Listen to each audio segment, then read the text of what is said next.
자, 이제 34절 그 마지막 가의 마지막 절입니다. 거기에 있음과 말 언어라고 해서 하이데거가 말에 대해서 상당히 중요한 설명을 했죠. 하이데거 본인이 이 절은 매우 압축적으로 된 것이라서 매우 풍부한 내용을 담고 있다고 이야기를 했습니다. 하지만 우리가 이걸 뭐 한 문장 한 문장 한 단어 한 단어 보기에는 우리가 시간적인 그런 이제 여건도 안 되고 우리 강의 전체가 존재화 시간을 한번 둘러보는 것이기 때문에 그렇게 자세하게 좀 보지는 않고요. 말이라고 하는 것에 대해서 이제 그 하이데거가 가지고 있는 기본적인 생각을 우리가 간단하게 좀 살펴보고자 합니다. 우선 말이라고 하는 것은 처에 있음 이해와 더불어서 똑같이 근원적이다. 동근원적이라고 하는 거죠. 그래서 이제 위상이 처에 있음이나 이해나 말은 똑같다는 것입니다. 그래서 처에 있음, 이해, 말은 동근원적이에요. 이렇게 동일근원적이라고 하는 것입니다. 말은 이해 가능성을 분류 파악한 것이죠. 그래서 말은 해석과 발언의 밑바탕에 놓여 있는 것입니다. 그래서 이제 이런 이제 그 초에 있음 이해 말이랄 때 이해와 말이 같은 어떤 위상이면 여기에 이해 해석과 발언이 이렇게 따라 붙었지 않습니까? 그런 의미에서 볼 때 이해와 말이라고 하는 것은 상당히 똑같은 어떤 이제 그런 그 위상이 있는 것이죠. 그래서 이제 해석과 발언 밑바탕에도 말이 있다는 것입니다. 말. 근데 하이데거가 말하는 말이라고 하는 것은 어떻게 보면 이제 그 언어로 말하기 이전의 말이기도 한 것입니다. 그래서 이제 그 말이 밖으로 나오게 되면 그것은 언어가 돼요. 슈프라헤. 이건 이제 말이 밖으로 나와서 발설된 것, 슈프레헨, 발설된 것이고요. 레데라고 하는 것은 하이데거에게서는 어떤 그 발설되기 이전에 어떤 그 더 심오한 차원을 말할 때 말이라고 하는 말을 쓴다는 거죠. 그래서 이제 말이라고 하는 것을 이렇게 이야기합니다. 우선 말은 거기에 대해서 보위버라고 하는 것이 있고요. 이것을 벨레데테라고 합니다. 이것은 이제 말의 대상을 말하는 거죠. 대상. 그리고 말해진 것 자체 이건 보포온이라고 하는데요. 겔레데타라고 해요. 이것은 이제 말의 어떤 의미 같은 거죠. 의미, 내용. 의미보다는 내용이 좋겠네요. 말의 내용이고. 그리고 아까 말씀드린 것처럼 미타일룽, 서로 쉐어가 된다는 것입니다. 그리고 이제 자신의 감정 같은 것이 표명이 되는 것이죠. 이게 이제 말에 대해서 하이데거가 이야기했던 것입니다. 그래서 말은 어떤 것에 대한 말함이고, 이게 이제 보위버 벨레데테라고 하는 거죠. 그리고 이제 말은 이해를 나누는 것이고, 그리고 이렇게 이해를 나누게 될 때 말에는 내용이 있다는 것입니다. 그리고 이 내용이 서로 쉐어가 된다는 거예요. 그래서 제가 전에 이런 이야기를 했거든요. 함께 스터디를 하는 분들에게 이런 이야기를 하면서 무인도에 외국어를 전혀 모르는 한국 사람과 프랑스 사람이 같이 있었다 생각해 봅시다. 그럼 이 사람들이 손짓 발짓 써가면서 두 사람이 뭔가 의사소통하면서 어려움을 헤쳐나가겠죠. 거기에 뭔가가 대상도 있고 내용도 있고 함께 나눔도 있고 표명도 있는 겁니다. 그러니까 이미 그 안에서 그래서 여기서 뭔가 이렇게 뭐 한국어라든지 프랑스어가 서로 이렇게 통하지 않아도 그 안에서 손짓 발짓 하면서 함께 뭔가를 할 수 있다는 것, 이런 것이 이제 서로 말인 것이죠. 하지만 이것들이 이제 좀 더 이렇게 이제 그 밖으로 말해지게 되면 언어가 되어가지고 말을 하게 되는 거죠. 이 말을 할 때는 여러 가지 처에 있음에 표명이 이루어지게 되는 거죠. 그래서 이제 뭐 음성의 떨림이라든지 억양이라든지 속도라든지 방식이라는 것이 이런 것들이 이제 처에 있음을 표명하게 된다는 거죠. 그래서 이제 말이라고 하는 것은 이해 가능성, 처에 있는 이해 가능성을 의미 부여에 맞춰가지고 이렇게 분류하는 것이 바로 말이라고 하이데거는 이야기를 하고 있습니다.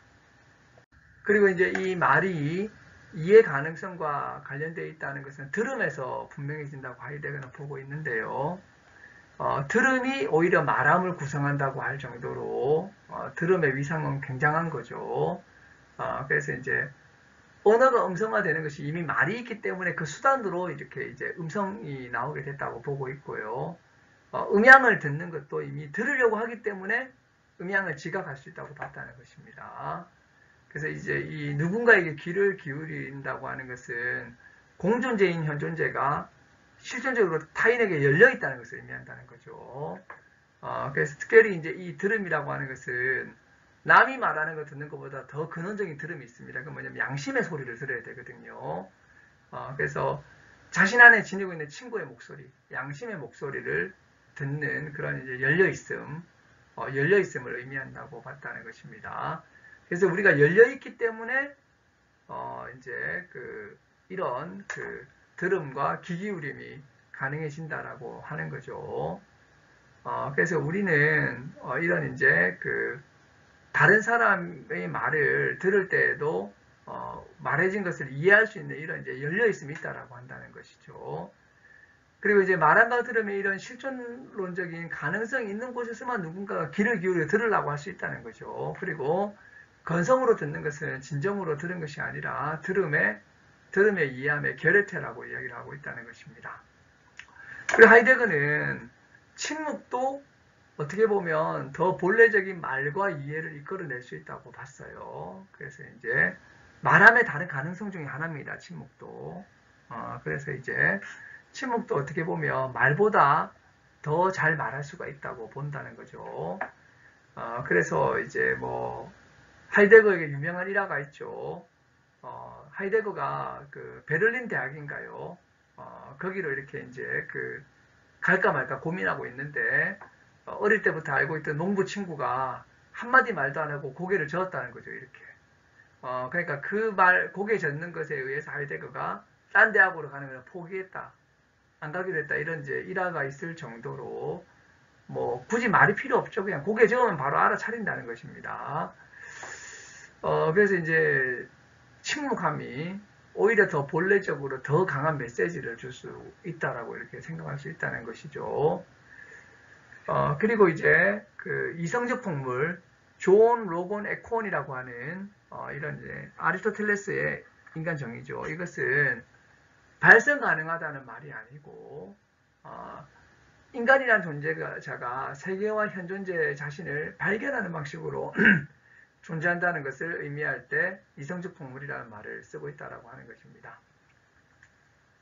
그래서 이제 문법은 자신의 기초를 논리학에서 찾았는데 하이데거가 보기에는 논리학이라고 하는 것은 눈앞의 것의 존재론에 근거하고 있는 그런 논리학이라고 하는 것입니다. 그래서 하이데거의 어떤 강의들 줄 보게 되면 논리학이라고 하는 제목의 강의가 많았어요.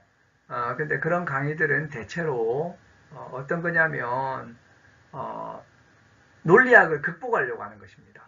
형식 논리학, 전통 논리학을 극복하고 생성하는 새로운 논리학을 하이데거는 이야기하려고 했던 것이죠. 그래서 눈앞의 것에 존재하는 논리학을 넘어서려고 하고 이제 또 말과 관련해서 논리학뿐만 아니라 의미론에 있어서도 뭐 훔볼트 같은 사람이 여러 언어를 연구해가지고 아주 이제 다양한 언어를 구사할 수 있는 분이죠. 그렇게 한다고 해서 의미론이 이루어지는 건 아니라고 봤다는 것입니다. 오히려 의미론은 현존재의 존재론에 뿌리박고 있고 의미론이 일어서느냐 넘어지느냐는 현존재의 존재론의 운명에 달려있다라고 말한다는 것이죠. 그래서 이제 뭐 여기 나와 있는 말이라든지 이 진술이라고 하는 거 아까 말한 명제, 말, 그리고 이제 논리학, 의미론 이런 부분들은 다 뭐가 되어야 되냐면 이런 실존론적인 분석론이 되고 존재론적인 차원까지 가야지 이런 것들이 새롭게 다 형성될 수 있다고 본다는 것입니다. 그래서 차후 이런 것들은 하이데거의 후기 언어 철학으로 이렇게 이제 발전하게 되고 언어로의 도상에서라고 하는 그런 책으로도 이렇게 이제 나오게 되고 더 발전된 언어 철학으로 나아가게 되는 것을 우리가 볼 수 있겠습니다. 자, 그럼 정리를 한번 하고 이번 강의를 마무리하면 될 것 같아요. 하이데거는 5장 앞부분에서 세계 내존재 에서 내존재를 봤다는 거죠. 이것은 처에 있음, 이해, 말로 이렇게 이제 구성되어 있다는 것이고요. 처에 있음과 관련해서는 이제 기분이 매우 중요하고, 그리고 현 사실성, 내던져져 있음, 중요하다고 이야기를 했고요. 이해에 있어서는 존재 가능 존재, 기획투사, 이런 것의 중요성을 이야기했죠. 그리고 이 이해가 형성되면 해석이 된다는 것이고, 여기서 이제 해석학적인 이야기들을 많이 했던 것을 볼 수 있다는 거죠. 해석이 한 단계 더 나가게 되면 발언, 진술이 되는 것이죠. 근데 이런 이제 해석과 발언보다는 좀 더 근원적인 것이 바로 이제 말이라는 것입니다. 말은 이해나 처에 있음과 동일한 위상을 가지고 있다는 거죠. 이 말은 이제 네 가지가 있었던 것이죠. 말의 대상과 말의 내용과 이제 함께 나눔, 그리고 표명, 이제 처에 있음과 같은 그 기분의 표명 같은 것들이 말에 있었다는 거죠. 그리고 이제 이 말이라고 하는 것은 결국에는 이런 이제 그 논리학이나 의미론에 있어서도 상당히 중요한 어떤 의미를 가지고 있다고 이야기를 하고 있는 것입니다. 그래서 이제 여기까지 해서 어떻게 보면 내 존재를 이 세 가지로 처에 있음, 이해, 말로 이렇게 그 하이데거가 분석을 했고, 다음 나에 넘어가게 되면 이제 빠져 있음이라고 하는 굉장히 중요한 주제로 넘어가게 됩니다. 그러면서 이제 비본래적인 어떤 그 내존재 이야기를 하면서 또 새로운 차원으로 이야기가 넘어가는 것을 볼 수가 있겠습니다.